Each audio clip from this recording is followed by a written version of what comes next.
Hello, snowboarders of the internet. I'm your host, Averin Lefebvre, and we're trying something new with my guest co-host, Andrew Agar here.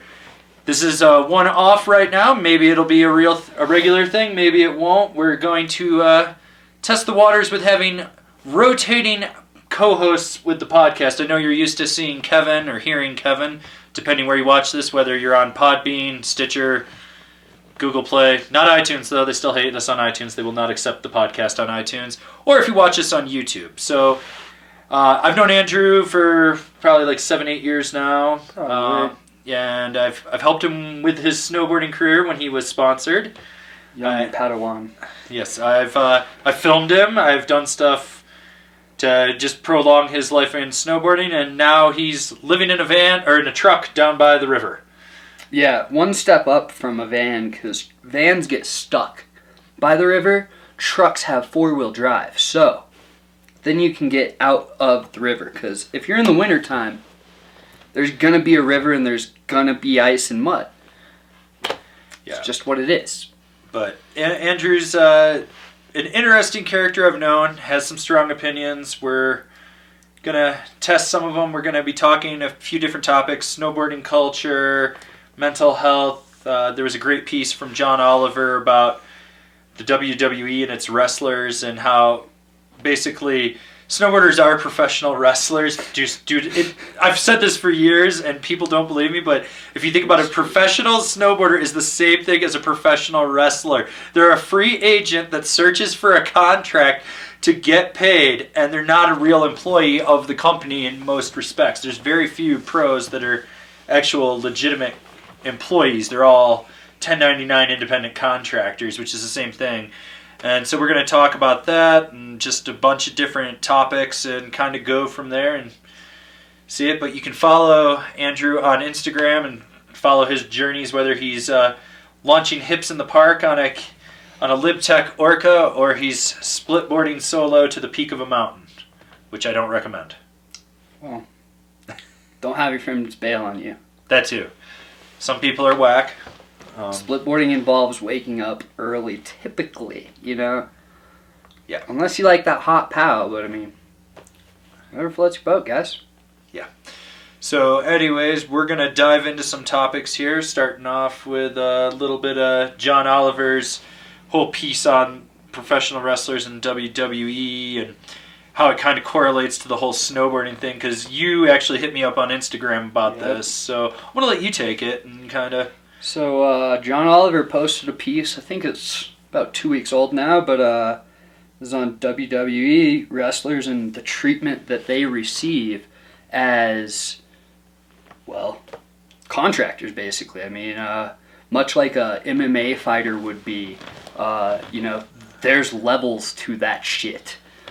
And just like snowboarding, there's 3-4 different levels to even before you're even a pro. And to think that, you know, I see what kids are doing out there, and I've probably had a good half dozen concussions at least through a good 3-year span there, which isn't healthy by any means. And nobody paid for it. None of my sponsors covered me. It was just a assumed thing. And I think it's something that everybody doesn't talk about. I don't think anybody is letting kids know this. I think that there's a lot of coaches on high-level teams, and kids are learning doubles younger and younger and younger.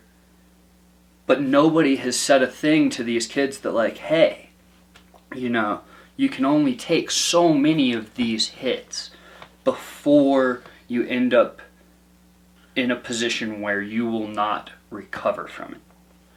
Right, and, you know, I've had 23 concussions. That's professional football player status. That's CTE. That's Travis Pastrana level. Yeah, and, you know, and I haven't tried to pursue the sponsored snowboarder thing in almost 20 years. So, and believe me, even when I was trying to chase it, there was no hope that I was ever going to get it. Let's just be honest. I am not a good snowboarder by any means. If if I was born in the 80s, I probably, or if I had tried to go pro in the 80s, I probably could have done it. But there's no way, man. I've had so many hits to the head. When I spin a 360, I get dizzy now. My equilibrium completely tips. And I've been saying this for a long time, that I've always viewed professional snowboarders the same way I view professional wrestlers. Like, you build your persona, you build your image, you sell it, and that's it. But you're essentially a free agent. Like, when your contract's done, there's no guarantee that it's getting renewed. There's no guarantee that you're going to go on to being with this company. Like, seeing people being lifelong to one company is it's becoming rarer and rarer every day and every season. That was something I asked you during that was, how many snowboarders do you know that are employees of the company and they actually have a working title, get benefits because of that? There's a handful. Is Thierry even one of those guys? Who knows? Right. Well, it's like Sean White was a contractor, and he's not even on Burton anymore. Exactly. So, I mean, here you go, the biggest, most recognizable name in snowboarding, and he's not. I wonder if Travis Rice is, though. I feel like he is an actual legitimate employee, would be my guess. I wouldn't doubt that for Quicksilver, because when they did that whole team shift from, they literally only had backcountry riders. And then they I was thinking even from Mervyn. From them. But yeah, definitely for Mervyn, I think you see that in their ability to let him do what he wants with these boards. Because he's got, 4 pro models? I think he has 4 this year. 4 or 5, something. Don't hold us to that. We aren't... I'm not looking at... I'm not a gear nerd. I'm a rider, okay? And, but still, so like you got the Orca, the Climax, the T-Rice Pro, which has 2 models, 2 shapes in there because you have the blunt and the pointy. And I feel like there's maybe one other one. There's the split version. Oh, okay, yeah. So there's that. But Goldmember Climax. But is he? But then you let's say you go and you look at Jed Anderson is not an employee of Ride. He's a contractor. I guarantee it. Guaranteed. Yeah. I mean, his part was amazing, but if you look back, it was an amazing comeback part. He needed to do something because he hadn't done anything for 2 years. Exactly. And some of those, I think, were still... Call me out, internet, in the comments if you want. But I think some of those were MBDs. I think the red ledge, now the gray ledge. I think that hard way to pull back was probably never done. Well, the thing was, I heard that when he rode for Solomon, they were paying him $5,000 a year or something. That's outrageous. That's like ass raping. I literally think make more than that donating plasma, folks. Millennial. Snowboard more than you do, probably. Not him, but you. But still, to find out how little some people are getting paid. I know what some of my friends have made from other companies, and it's anywhere between $2,000 and $10,000 a year, and it's technically a 9-month contract, so there's that 3-month. Exactly. There's a 3-month grace period to renew and stuff. I learned that one when I paid my way to summer camp. Yeah. Going to summer camp, you learn a lot too, and I mean, this is also why you find out some of your pros are also servers at restaurants and things like that. What blows my mind is when you look at even Olympic athletes and they're well, if I don't make the national team, I'm not getting anything paid for. Yep. And they're especially for some of those countries, that's all they have. Yeah. You have to be on the Olympic program or... Well, wasn't that what Sylvia Mittermuller was on? That's how she was... That was a large part of, I think, her money. But I think when you look at the U.S. snowboard team... Yeah, no, even then... And combing through there for the past 10 years, that's why we dominate the way we do at the Olympics. And you see fields filled with Americans now, not just... a stacked Scandinavian field. I still think the Scandinavians beat the Americans these days for talent, and because they get better support over there than we do. Oh yeah, well I mean they took that half pipe, the Oslo half pipe, and turned them into slope jumps, and have made it to, they made that transition from a pipe because Thierry was their guy and he was a pipe rider to now we're known for slopestyle guys. So we're going to build those. Heike, and there's a bunch of them that came out of there, like those early guys, and then and did it. But it's funny that you have all these people putting their life. You're basically hoping for this contract down the road, or that you'll get, like, energy drink sponsors are the big money right now. So you're hoping to have energy drink money, and I know people that have it, and they're like, yeah, oh god, if I didn't have this, I couldn't afford to do this. But yeah, so they get this energy drink sponsor that pays for everything, but they're basically chucking their meat and dealing with their injuries themselves. I mean, that's why you see, like, GoFundMes for these guys that are starting to get recognition and shit because they have no health insurance, or they're not financially, like, in a spot where they're solvent or anything. Oh yeah. And I don't think people understand that. It's like you build up your image, you build up your following, you put out these banger ass parts. But it was funny, we were watching Encore the other day at Gravity. Yeah. Where's Will Levine? Nick Suave. LNP was in that, but I mean he was at the end. He was on the outs, but it was still a great part. But exactly. But these guys that made their name, like, why? Louis and Frank are really the big names from the group now, even though there's that whole team still is a group of certified killers. Yeah, those guys were doing that, but it's like, where are they now? Or someone hit me up the other day on the gram asking me who Yuki Kadono is riding for because he's not on Ride anymore. I was like, I don't know. Wow, that's news to me too. That's what I know. Isn't he on Ride? Maybe he's still on Ride. I don't even pay attention to contest kids for the most part. But it was funny. Like, I talked to Alec Strang after Forum went under, and I was like, right after he got on Rome, and he was like, yeah, it was a rough couple of years. Like, I had no sponsors, but I had saved. He floated on Burton for a long time. No, no, because he competed that 1 year in Dew Tour with like a 3-year-old Forum destroyer. Well, yeah, because of the lack of support from Burton. That was when they went out and grabbed. Forum was gone. Well, it was after that. He was on Burton for a few years. If you look at some old RK1 videos, and he might have been riding. It was when they took John Jackson in too. Was it? So was he just on the Flowbro program then? Yeah, I think it was just okay, well, Forum, Burton, we're cousins. So let's just share each other's riders as. The dissolving of Forum happened. They kind of absorbed some of the riders from it. When I was talking to him, he was like, yeah, it was a rough couple of years, but I just believed in myself and my snowboarding and it would happen. And then he's like, I got picked up by Rome. He's like, thank God. Exactly. Who I think is probably has one of the most stable histories of sponsorship, of holding riders for a very long time. Some riders, some not so much, but... They're big names they hold for... Right, well, like Bjorn... They held LNP. Bjorn stayed until he left to go do Cardiff Snowcraft, and, Stahle's been on from day one, pretty much. Has he? No, he hasn't been there for 18 years. No, not 18 years, but for most of his pro career, I think he's been there at Rome, and who else is the big name there that's been sitting there for... Rail guy. What are you talking about, Len? Ozzy.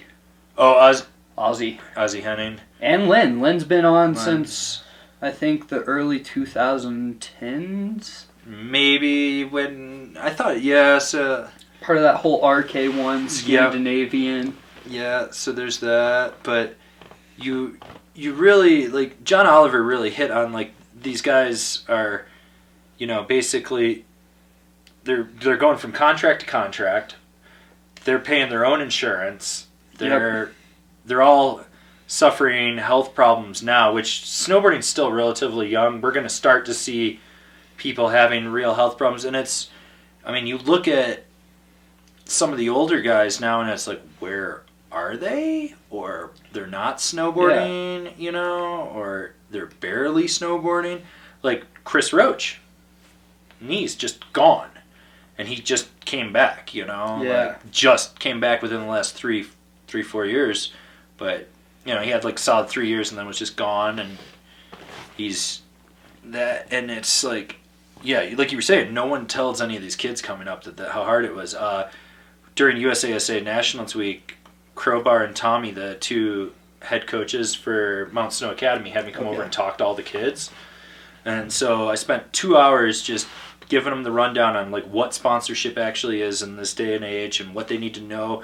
And I straight up told them, I was like, you are going to kill yourself until you can get a contract. And if you can get a contract, know your worth so that you can basically get back paid for all the work you've done to get to that point. It's a lot like the kid that comes out of the ghetto, that basketball or football. That's literally what it is. It's just in a sport that's completely filled with a bunch of entitled white kids for the most part.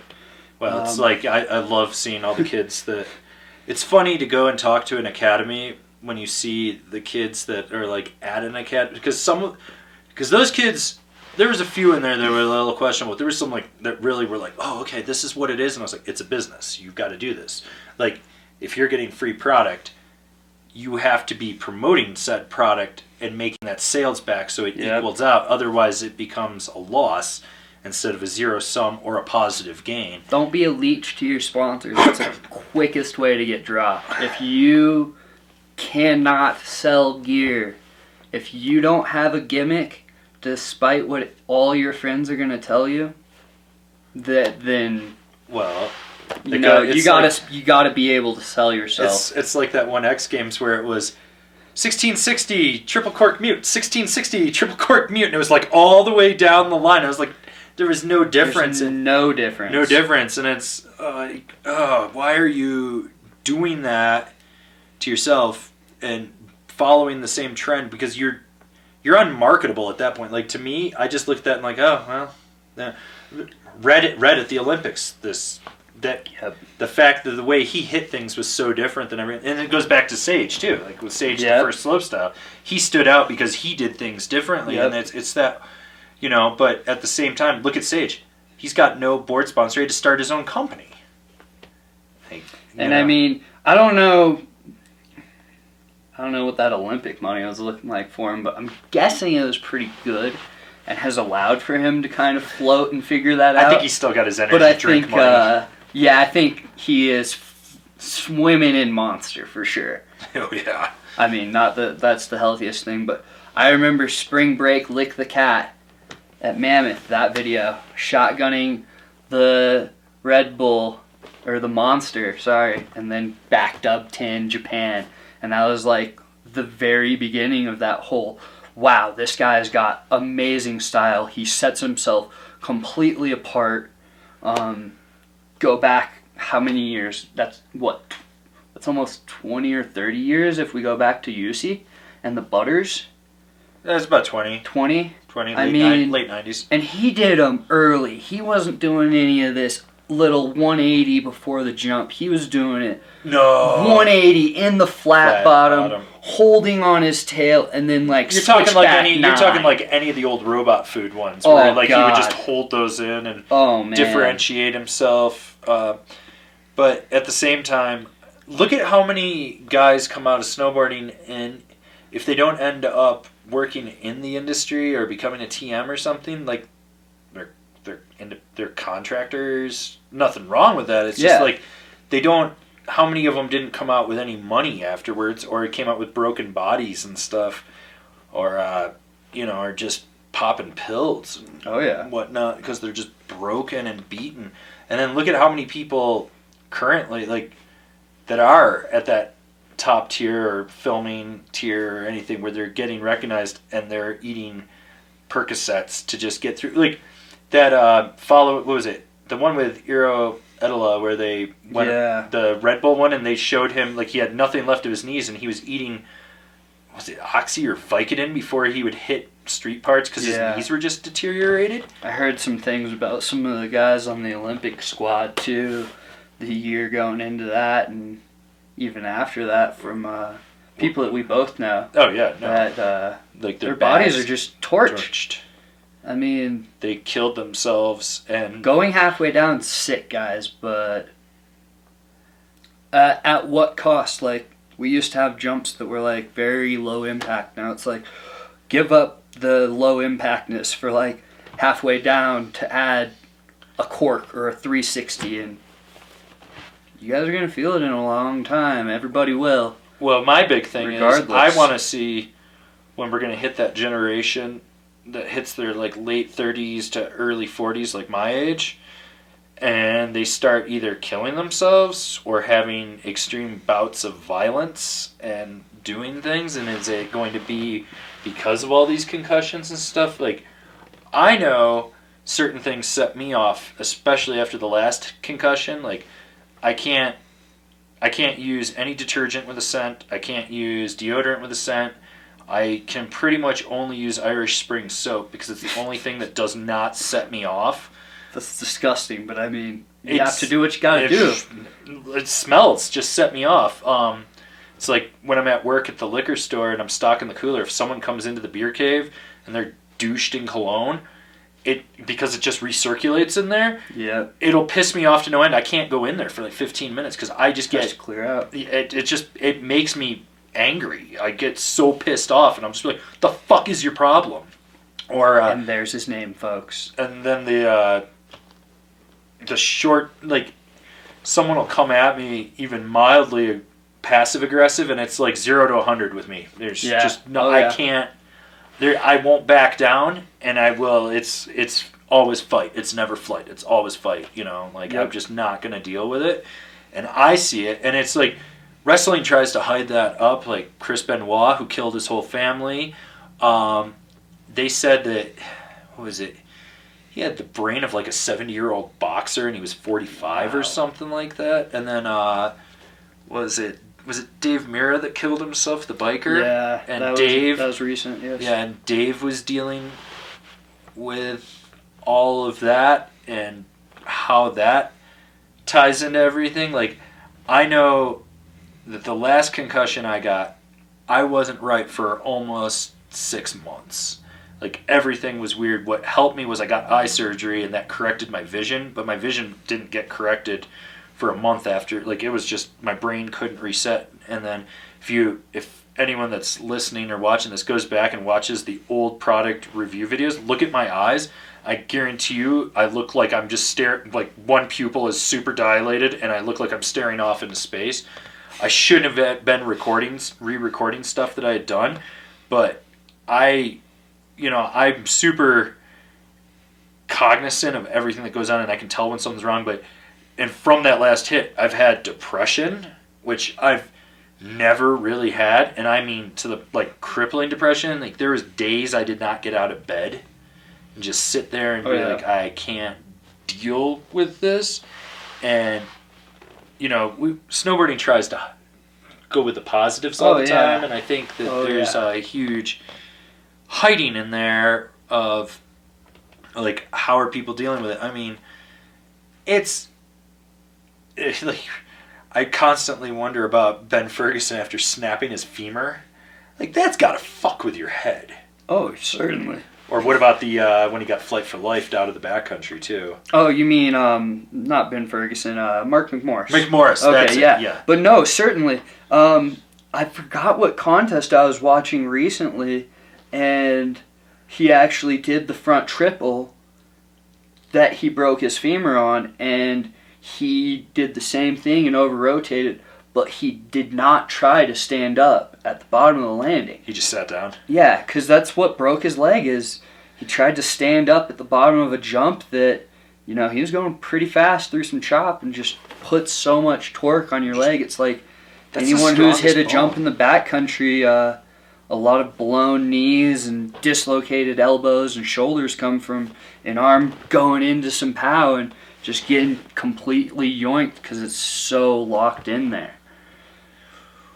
Well, and that's the thing. Like, so here you are, paying for your own insurance or not. How many times have you gone to a hospital without insurance? One time, actually, I was extremely lucky. But I can tell you that I've had 2 friends of mine that I have gotten put on Medicaid after they were injured because they weren't insured. Make and I'm that like, 3, that's me. Okay, so 3, there we go.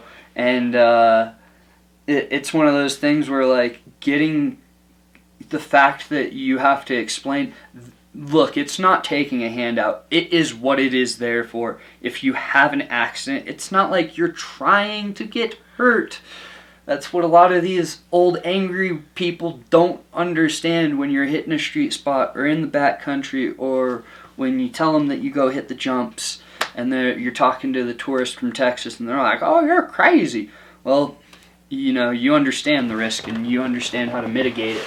But it doesn't change the fact that there are a ton of people going out there and chucking carcass, not knowing what it is going to cost them, their parents, or anything like that.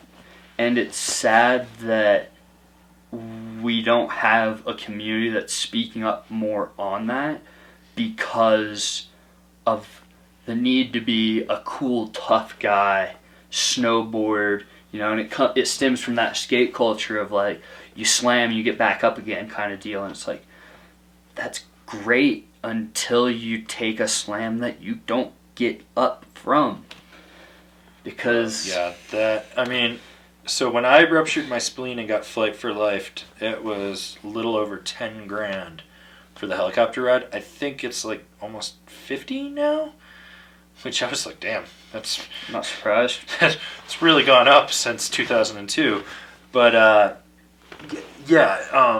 I got lucky with that one because the insurance company had never sent the paperwork to my parents to drop me from the plan because I didn't go to college. Okay. So they made a deal with me that if I could pull above a 3.0 and go to college, they would pay for everything. But, like, losing the spleen, the 9 days in the hospital, the 6 days in the ICU, the helicopter, the emergency trauma surgery, everything, I think my bill, all said and done, was like $32,000 at 19 years old with no insurance, and I was working at a ski resort in a rental shop, making maybe 75 cents above minimum wage. Yeah. Yeah, I'm really going to pay that off really fast. Well, you were there for my ICU stay. Well, not the stay, but the trick that got me the stay, which, like, I gotta say, probably the best 5-star hotel I've ever stayed at. For what you can remember. I mean, I remember pretty much all of it because my head was good. It was just an elbow to the gut that was a little vicious and did my spleen just like you. Yeah, but they left yours in, didn't they? They left mine in and everything because it clotted. But I stayed there for 5 or 6 days, and I was on Medicaid at the time, but when I got the bill, it was something like, I think, $32,000 or $33,000 for 6 days of just, like, being there, the pictures, all that kind of stuff, you know, food, and tons of painkillers.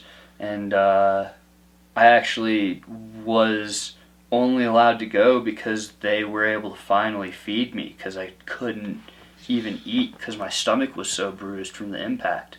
But that was a $0 bill is what I paid. I paid my copay of I think it was like $35, and Jesus. That was that. I was on, you know, broke kid Medicaid, college kid stuff where, like, you don't pay into that stuff basically at all unless you have something like that. And see, when I did my elbow, I'm still paying if it wasn't that off. for that, I would still be paying it, yeah. I'm still paying my elbow off almost 8 years later, but it's below it's like below $1,700 now that I have to. But I remember dislocated my elbow on Christmas Day.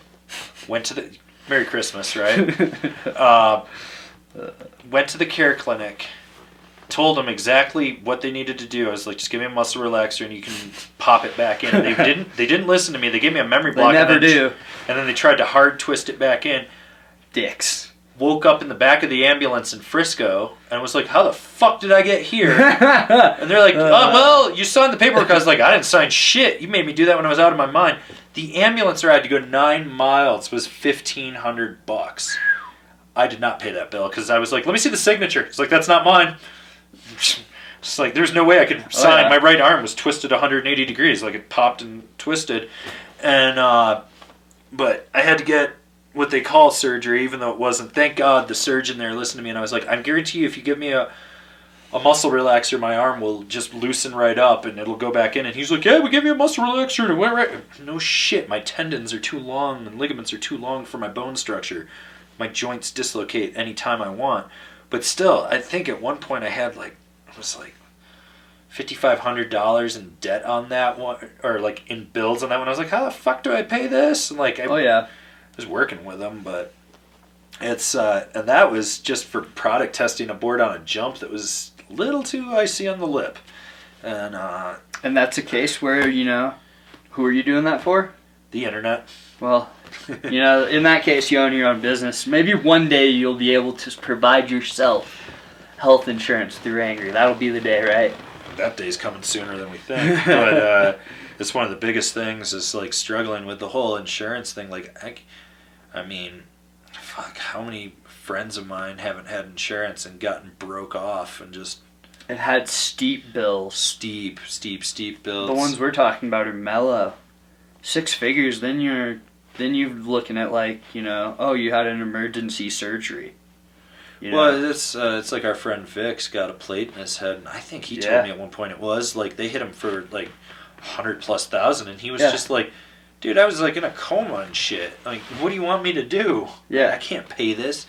And it's so fucked to think that you're sitting here as this snowboarder, and you're being paid to ride, but at the same time, your sponsor has no loyalty to you. You get injured. How many people have you known that got injured and then they're just not on the team? Sarah Burke, actually, that was a major deal with her crash that killed her, was that Monster, because it wasn't during a training session or something like that, they did not cover that.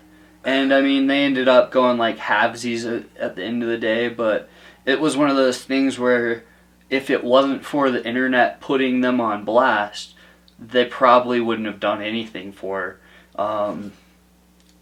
anybody who follows the world of BMX. Scotty Kramer, he had the whole front of his head get taken out because of the swelling and everything.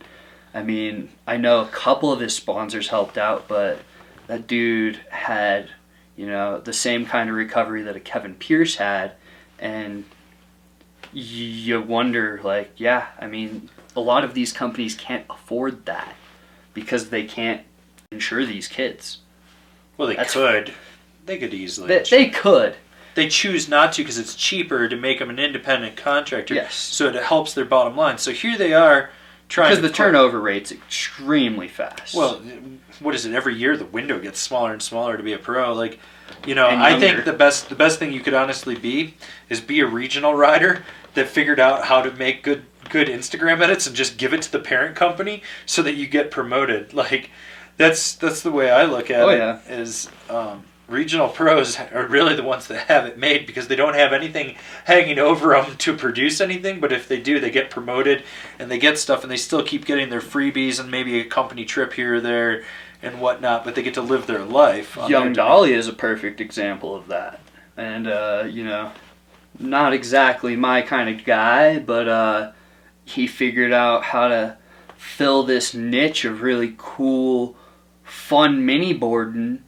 And really, I mean, he still sends it sometimes, but he's just doing fun stuff that is easier to do, and we will see a change to that.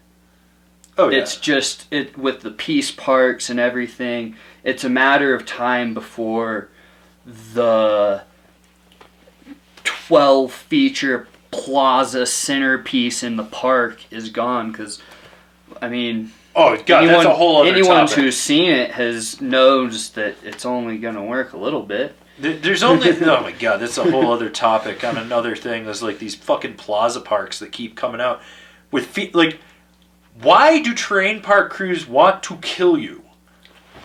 You will never be Seven Springs. The streets took, like, years to come up with and build. And now you don't even see anything come out of it anymore. No, but it bet you $1,000 that if it's set up, and it's set up like it should, that whole plaza will still ride mint. Well, I think it's so funny. So it's well thought out. It's just every year the middle park starts to become more like the big park, and you're like, what the fuck are you doing? Yeah. Because I used to be able to go hit like middle park features, and there's still stuff I can hit in there, but now I'm just like, the fuck is this shit? Like, out to kill me? Even Keystone did it, and Keystone had not the greatest park. Well, I mean, it was decent, but it took him a minute. But it's like Copper's just out to kill you with some of their features these days. Like, everything just keeps getting bigger and bigger and bigger in the medium line. I mean, although right now the snow park stuff that they have set up is fucking money. Yep. Like, and That's Copper will have a Peace Park next year, all year. So I think, right? Isn't that? Yep. Isn't that what's going on? That is. I think we're having a full Peace Park at Copper, and I think they're doing a couple other places. They're doing one at, it's like all the Woodwards, isn't it? So there might be one at Parks. I don't doubt there's maybe Park City, but I know there's going to be one at Boreal. Yep. So. And then I heard something about Killington. Don't hold me to that. I know it's back east. I don't pay attention. I've never been across the Mississippi. Not missing much. I'm from there. I don't even like to go back to the. I call it the old country. Oh, yeah. People are like, where are you going? Oh, to the old country. And they're like, oh, like what, Lithuania? And I was like, New York. And they're like, what do you mean? I was like, because it's like 5 years behind on everything where I'm from, and everyone's cranky and miserable. It's like, people, I swear to God, people don't understand that there are portions of the United States that are like third world countries, and where I'm from is like a third world country. I do not... How I ever got to this level of doing anything in snowboarding is beyond belief, because if you see where I'm from, like, your options are you work at the Walmart, you work in the sucker stick factory, or you become one of the 5,000 contractors that they have, and you work on the second homes of the rich Canadians, and that's about it. Like, there's literally no reason no offense to anyone from there, but if you don't leave that area, that's your choice. Like, I have no love for Western New York. I'm from there. I have friends that still are there, and I have a lot of great friends that I grew up with there, but I absolutely fucking hate the town I'm from, and if it burned to the ground, I would be the happiest man on earth. Like, I literally want to buy the town just so I can burn it to the fucking ground, because I hate it that much. I want to start a whole scholarship to my high school called the Get the Fuck Out of Here Fund. So any kid that snowboards or skateboards that just wants to get the fuck out of the area can have money to move with. It's not like you're going to college, you're buying books. It's like, oh, you need money for a season pass because you moved to Colorado? Here's money. Here you go. Because I fucking absolutely hate where I grew up, because it's just like, it just hinders you so fucking much. Like, it's, my God. And it's so funny to find out that my dad almost bought, like, what is Lion's Head back in the late 60s. And I'm like, are you fucking kidding me? We could have Vail. Done something better here. Oh my God. And then I guess he almost bought, like, what would have been the base area of Winter Park or something. I'm like, oh my God, I could have grown up in Colorado. Like, are you fucking kidding me? Speaking of living in terrible areas. Oh. How about the fact that, like, you know, something that I've always noticed, and I'll just hit on this real quick, is in Colorado we have what I call fair weather boarders. And yeah. It's people that only come out after, I would say 11's like the time, but anywhere from 10 to noon, even later sometimes. Well, it depends on what time of the year. It's only a sunny day, exactly. That's why I'm giving the window there. It's like a 4-hour block would be the max that they would drive. And it's like, a lot of these people from Colorado, most riders are from other places. Thus, I'm guessing they've moved from shittier places to here. That's why you would do that usually. Well, I don't know about... And yet, they don't go snowboard in the snowboard town they moved to. I don't know why they moved there necessarily.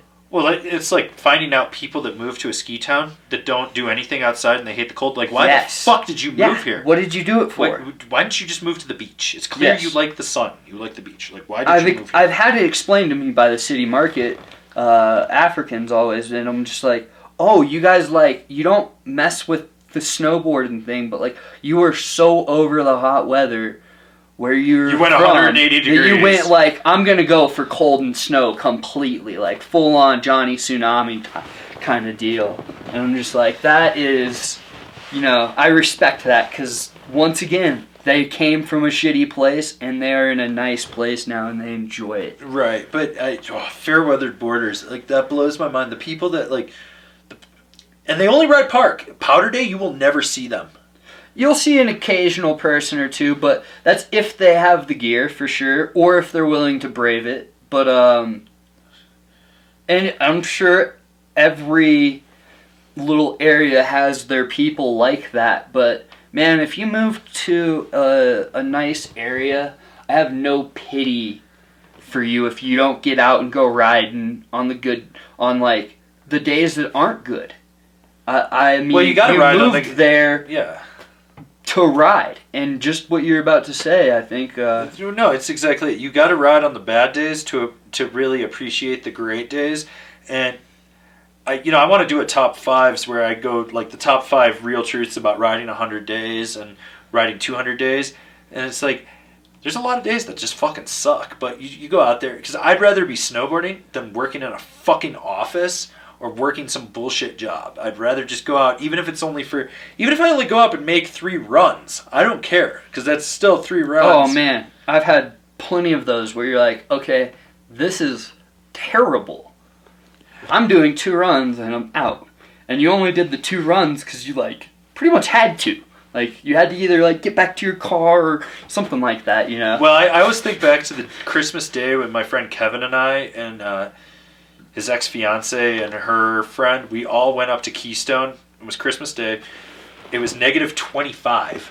Why we decided we even were going to go, I have no fucking idea, but we were like, we're going to go do it, okay. It's Christmas Day. It's Christmas Day, yeah, it's a Festivus for the rest of us. So we went up, and we made 1 lap down School Marm over to the park, went up, made a lap through the park, went back up the park and said, this is too fucking cold. And the high point of the day was watching my friend spray a squirrel. And he sprayed the squirrel so hard, it flew across the trail, it tumbled, and it just laid there, and I was like, it's dead.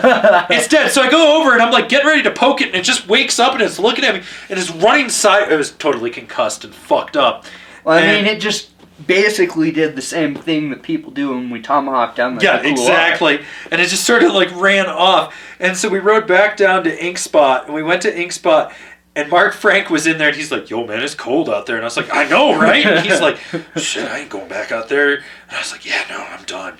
It was just like, it was like us and Mark Frank with his baby's mama and a couple kids. I don't even know if they were all like from the same mama or what, but he was there with his kids, and it was really funny because he was just like, ugh, this is fucking brutal. And not only do the bad days make the good ones better, but there's something to be said for riding through bad weather. I think that it was a Jason Robinson interview that he talked about the year that he did his dopamine part, and he just rode bell to bell, open to close, all the time, and all he focused on was snowboarding. It's like, that's the year that I think he got like 2nd or 3rd in LBS or Dirksen. Probably one Dirksen. Or the other. I think it was Dirksen. Who knows? Internet, call me out. But that year, I mean, he got opener, he got floated a budget, and it's like, because he was riding all the time, it didn't matter if you told him, hey man, we're absinthe, we're going to ask you to jump off this 50-foot cliff that's like, you're probably landing at 70. You know, okay, alright, I got my shit together, let's do this. Like, because he's had enough of those bad days where he was still out there charging. See, that's the funny thing. So, like, I hated New York so much, but the beautiful thing of where I grew up was that we got out at 2:52 p.m. and I could be on the slopes by 3:15. Like, I lived 2 blocks from the school. I would run home, throw on my gear. I used to drive in snowboard boots, which I highly don't recommend. But then snowboard boots were a lot softer back then, so it was like riding like an overgrown sneaker. And all I had to make sure was that I beat the bus that Frank Bogardus drove, because if you got stuck behind him, he would not let you pass. I'm talking, this motherfucker, I went to pass him one time, and he pulled into the middle, and I was on the shoulder doing like 90, trying to get away from him in my Oldsmobile Delta 88. And I'm like, he's going to kill me, he's going to kill me, he's going to kill me. And I'm like, and you could do it. And I would get there at 3:15, which my friends that lived in Ellicottville, the town that had the resort, they would get dropped off at 3:15 from their bus, so we could all meet, and we would ride from like 3:30 until 9:30 because the resort closed at 10. And they had the lights. Yeah, the lights. And I actually would ride there enough that sometimes I'd still be up on the mountain, like, because they never really did it. They were never really good at sweeping the mountain to get people off. I can't even call it a mountain; it's a hill, and 750 vertical. But they wouldn't do it. I can remember distinctly riding down with my friends, and they were turning the lights off for night skiing behind us. So it's like, and you get back to the base area. But I mean, and on weekends, Saturday, first chair was either 8 or 8:30. I would be there at like 7:45. I would go get breakfast in the cafeteria. Hopefully Hot Bev was working because she would just let me steal whatever I wanted. Then I'd just be like, you know. When you're young, you always have it like that. Always. Free. You always Bev get it like Stakoviak, that. wherever she is, thank you so much for basically letting me eat for free for years as a poor, destitute teenage snowboarder. But yeah, so we'd go do that, and we would ride from open until probably 3 or 4, and there was a Burger King across the street from the resort, so you had to run across the highway and hope you didn't get hit. And so you would do that, and then you'd go load up on $1 cheeseburgers, $1 menu only. That's what you could afford. Then you'd go back and you would ride until 10 o'clock. And that was, that was a long day. Like, you'd be to the point your legs are cramping, you're falling asleep on the chairlift. But that was where I developed my love of snowboarding and everything like that. And, as I get older and I'm a little more fickle about conditions, there's still bad days. Like today, the light was shit.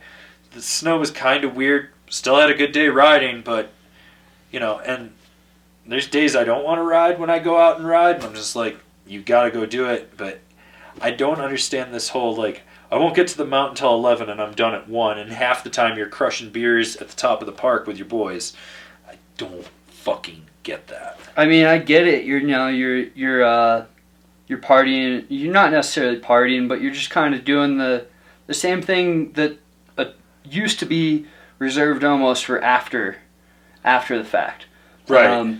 There's not a lot of earned beers that I see being drank in the park or. Well, working in a liquor store, I can tell you, I definitely sell a lot of beers to the boys when they're just going to go shred. Yeah, it's my personal favorite is the people that buy the box of Twisted Tea because it's a bag inside there, and they slap the bag with a thing of Twisted Tea in the park all day. I'm like, oh my god, you're fucking lit. Yep. I don't.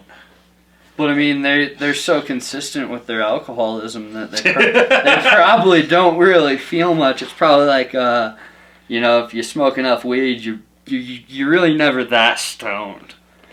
So, well, I'm pretty sure those are the same people that pop Adderall like it's Pez, so they're just doing low-grade speed. Oh, certainly.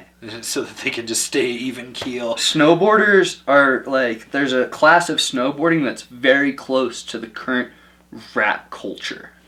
And like, oh my god, not exactly the kind of rap, like the face tat rap culture. Not Tekashi 6ix9ine, little bitches like that. That kind of fun stuff. Eating Xanax like it's going out of style. Ugh, fuck that generation. If you can't get your high off your snowboarding, you're either not trying hard enough or and that's the thing. Something I don't know. Well, that's the thing. Like, so I don't drink anymore. I don't do any drugs. Snowboarding, like I'm trying to quit sugar. That's fucking tough. But like snowboarding's been like the ultimate high that I've always had, and I always joke. Because when you die, that your body releases DMT into it and everything. Yes.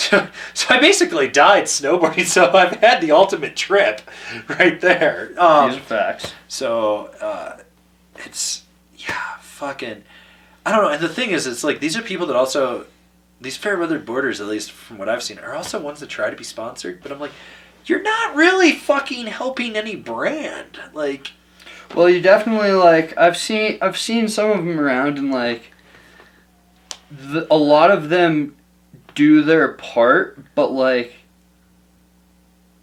I know what they're capable of and what kind of content could be pushed if they just focus down for the 8 hours you get, or 9 hours you get of shredding, 12 if you're lucky enough to have a night mountain.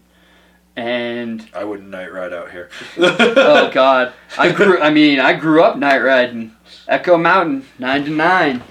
Yeah. That was not exactly the greatest stuff, but no, but during the day they were never busy enough that it destroyed the mountain. But it's not like Keystone where the mountain gets hammered and then it freezes because the sun crests over it and hits that backside, so the front side's just in the shade, so it freezes, so you just have these death ruts. Like, Keystone night riding is only good if it's warm at night, in my opinion. Or if it has snowed heavily all day, yeah. Then it's fun. But then you can only do like 2 or 3 laps because you get in the gondola every time and you're like, holy shit, everything's fogged so bad. We don't even need to be smoking weed in here. That's why I don't get into the gondola. I miss the old Keystone gondola. I miss the old Keystone night riding when they used to have it in the park, man. That was... Do you remember 36 Hours at Keystone? No, that was like 2 years before I started. That was the most... It's so funny to think that Vail ever let that happen because it was the most loose party.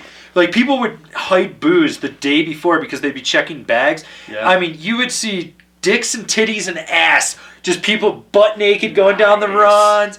Fucking, the resort was open for 36 hours. I remember because like the Summit stage, the free bus up here, they would they would extend their hours. And you'd see the bus driver the next day, and they just have this 1,000,000-mile stare, like, I've just been to hell and back. I will kill you if you ask me anything wrong. You better not pull that rope and ding that bell for Keystone, or you're dead. Just let me do my job. Just the party on that thing. It was. And they would build that preseason park right under the old gondola. Yep, I do remember that part. And that would be open. And, dude, the ruts in the landings on those things would be like VW bus deep. I'm talking full-blown vagina, like whale vagina ruts. I feel like that's like the cornerstone of every good preseason park is like, that shit has to get rutted out so bad that, like, a small child could be eaten by the damn thing. And I'm still waiting for the edit. I guess, like, edits are too relevant. I guess the Instagram of somebody just going super hard on bombed out rails and just doing tricks out of the bomb hole. Well, no, that's what we used to joke about. So you would hit the rail, and then it was backflip 360 or 180 out. You basically had to do something out of the rut. It was the bonus trick to the actual trick. So we'd be at Keystone and be like, okay, I'm going to nose press this DFD, and then I'm going to backside 180 nose grab out.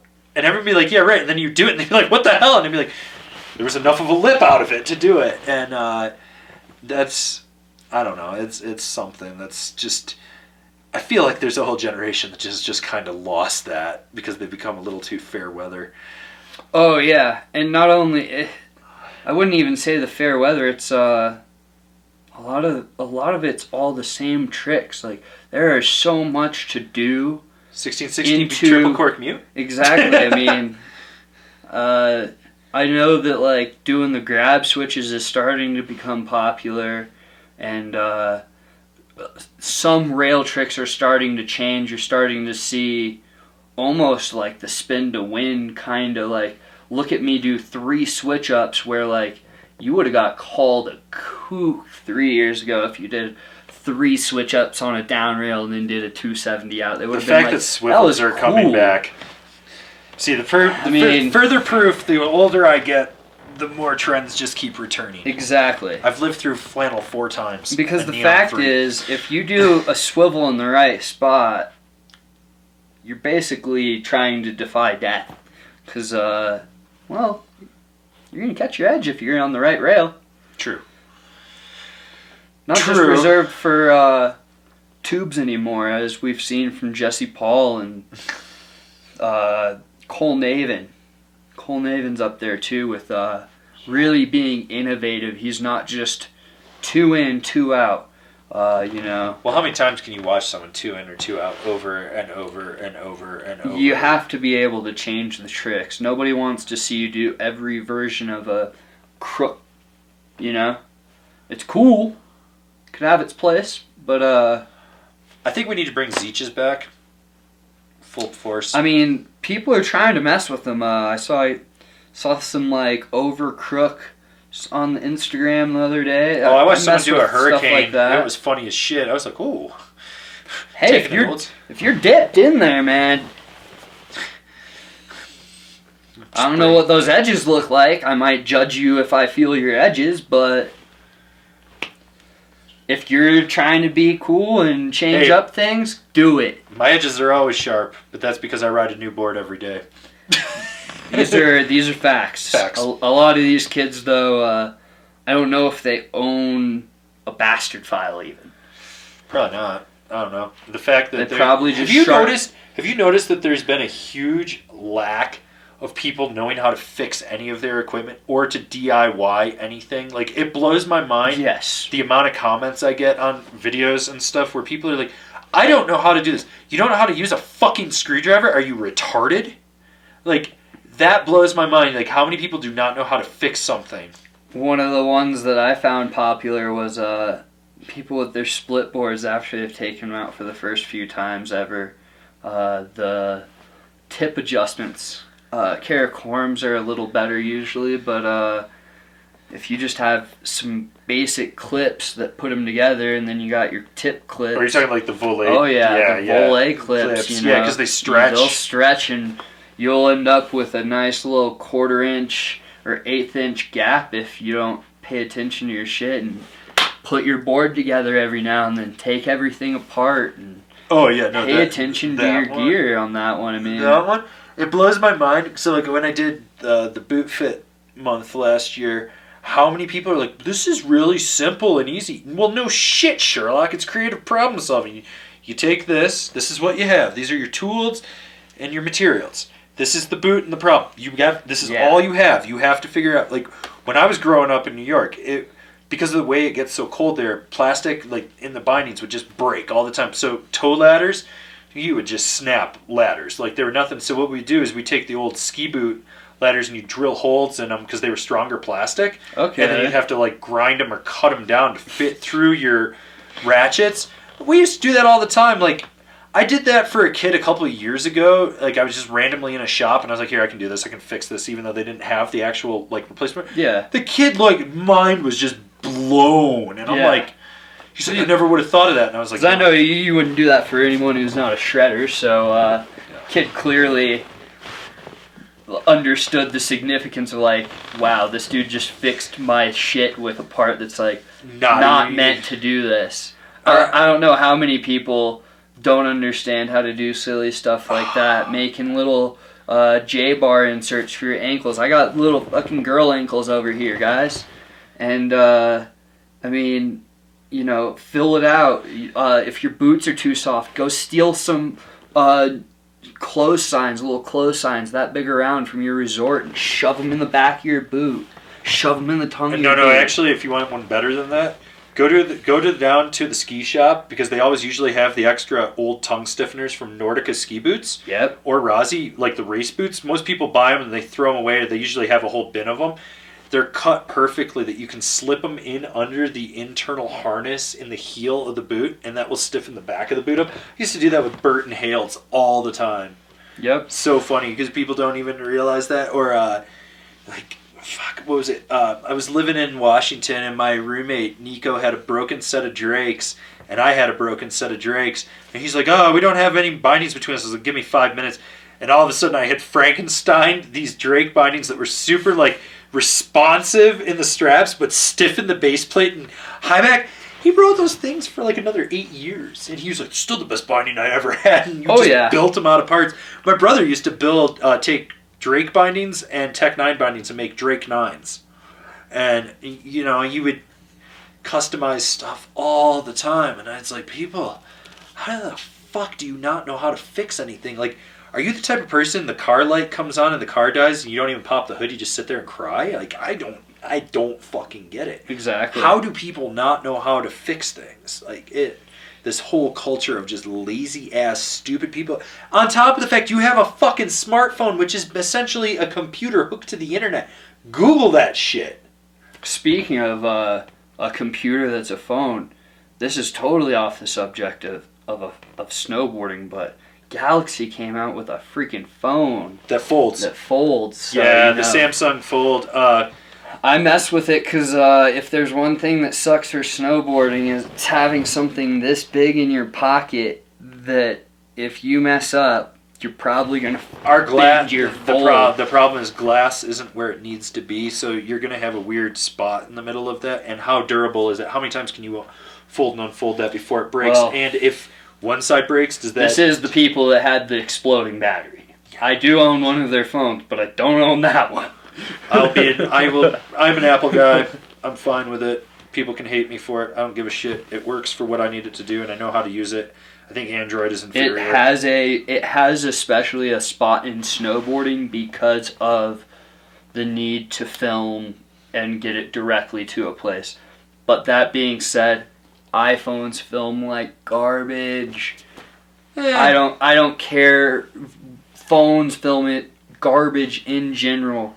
If you're filming with your phone, you're getting the most compressed version of a video. GoPros on linear shoot better than a phone. And the fact that this has become the standard is one of those things that, you know what, I get it. It is so easy to just whip out the phone and film your friend in the park. Just at least turn it sideways. Yes. Just turn it sideways. Turn it sideways at the minimal, and then, don't be afraid to try and entertain me and not just show me your cool guy moves, because there's a great chance I've already seen it. Oh my god. My personal favorite ever is watching people film with tablets, though. You ever seen that one? Yes, I watched that a lot when Snowboarder still did the live stream for the few years that they did during Super Park. They did a lot of it on tablets, and I saw a lot of tablets filming. No, but I mean, have you ever seen the mom or dad following their kid in the park? Oh, it's my favorite, because you literally wonder if they're carrying a computer while they're filming, and then you realize that it's an iPad or whatever, because they're so big. They're literally as big as... No, I remember someone filming. Yeah, no, I remember someone filming with like an iPad Generation 2 up at Breck, and I was like, "What the fuck?" And one, they couldn't snowboard to save their life, but they were trying to like follow, and you could just see that they were like, and they just kept falling. And every time they'd fall, they would just try to protect the tablet at all costs. And I was like, "Oh my god!" Man, I would love to have a tablet as like my monitor. That'd be awesome filming, but that's because I don't film on my phone only. I rarely film with my phone, but that's because my phone is on its way out. I need to go pick up the new XR. The good old potato phone. That's one of those things that will never die in snowboarding, Will. You'll never be the kid that gets clips and gets noticed on Instagram if you have a garbage phone. That being said, even though I'm not behind the whole iPhone, only filming on the phone. If you know what you're doing, if you know what you're doing, it works just like how Gimbal God knows what he's doing on a GoPro, and it looks perfect every time because of it. I wish I could film with a GoPro like he does. Every time I look at the footage, it's like, what the fuck did I do wrong? People do not realize that there's a lot that goes behind making a video look. Well, that's why I always liked filming like a C or a B, and then making it look like an A. That's why I always liked filming with a DSLR. Those days are gone. The fisheye with the T3i or the T4 or 5 or whatever number they're on. Fisheye, yeah. Well, they're on 7 or 8 now. Yeah, that was the setup back in the day. I had a T5, I had a T3, a T3i, and a T5i. And I broke every single one of them, except for the T3. The T3 didn't break. I still use that for shooting photos because it hasn't died yet. But and I've shot with 7Ds and a 5D. But it's it's funny now. You see people filming in the park. Straight up, you're right. It's just mainly iPhones and maybe a GoPro. That's about maybe it. A GoPro. Although the new 7 is really solid with that internal stabilization. That really fixes from 7 on. Yeah, don't. Because last year we filmed Kevin Carvett with Hero 3, and this year we filmed it with the 7, and God, the 7 is so much better to work with. It's just like, Oh yeah. I can fling that thing in every direction and it's just smooth. Yep. And oh my God. Aside from their horrendous battery life, but That's why you buy like 10 batteries. that's why you buy 10 batteries, and And you throw them in a bag with a cold. It's cold. It is what it is. No, you throw them in a bag with a toe warmer or a hand warmer so it keeps them warm. And then you swap them out, and then they die in 5 minutes, and then you swap it out. I actually just bought a battery pack extender for it, and it's like a Mophie, one of those Mophie for your phones. Yeah, so same thing that you plug into your GoPro and keeps it warm because it's the battery with it. And hey, Well, thing. That's pretty funny. Anyways, we're gonna jump topics here.